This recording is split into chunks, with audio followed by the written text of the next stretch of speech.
দাবি জানাতে চাই, গণহত্যাকারী নেতানিয়াহু এবং তার ইসরায়েলকে পৃথিবীর মানচিত্র থেকে মুছে দিতে হবে।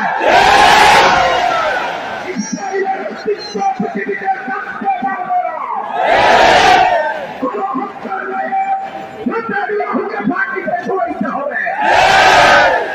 স্পষ্ট ভাষায় ঘোষণা করতে চাই, দীর্ঘ 65 বছর আজকে ইসলামের প্রথম কেন্দ্র বাইতুল মুকাদ্দাসের পবিত্র নবী মুসলমানরা রক্ত দিচ্ছেন, আর রক্ত দিতে চাই না।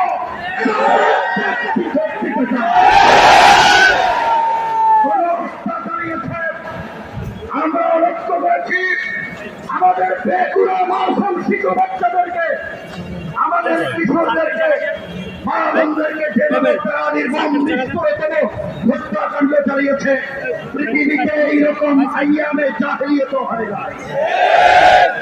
সুতরাং আমাদের দাবি বাংলাদেশ সরকারের প্রতি, আমাদের অন্তর্বর্তীকালীন সরকারের প্রধান উপদেষ্টা জনাব ডক্টর ইউনূস সাহেব, আপনি আপনার সাথে জাতিসংঘের খাতির খুব ভালো। আপনি রোহিঙ্গা মুসলমানদেরকে প্রত্যাবাসনের চেষ্টা করছেন, ধন্যবাদ জানাই। আপনাকে মুসলিম প্রধান দেশের সবার উপদেষ্টা হিসেবে বিভাগের পক্ষ থেকে স্পষ্ট দাবি জানাতে চাই, ইসরায়েলের বিরুদ্ধে সকল কূটনৈতিক সম্পর্ক ছিন্ন করতে হবে। ইসরায়েলের কোন পণ্য বাংলাদেশে পর্যন্ত করতে দেওয়া যাবে না। দ্বিতীয় নম্বর কথা হল, ইসরায়েল এবং ভারত মুসলিম লিগের প্রতিযোগিতায় নেমেছেন। ভারত গুজরাটের কোথায় মিস্টার মোদী এবং তার বোন ভারত থেকে মুসলমানদেরকে লিগের চক্রান্ত শুরু করেছেন। আমরা মোদীকে স্পষ্ট ভাষায় করে দিতে চাই, মুসলমানদের গায়ে আর হাত দিলে ভারত ব্যাংকের চক্রান্ত হয় না।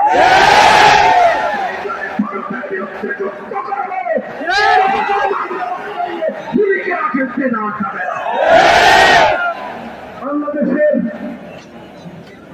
আমরা আজকে আরেকটি দাবি করতে চাই, ভারতের আধিপত্যবাদী শক্তিকে আমরা দেশ থেকে বিতাড়িত করেছি।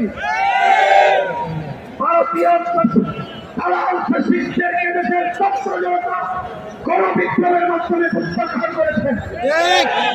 তারা 16টি বছর আমাদের উপর অত্যাচার চলন করেছেন, নির্যাতন নিপীড়ন করেছেন।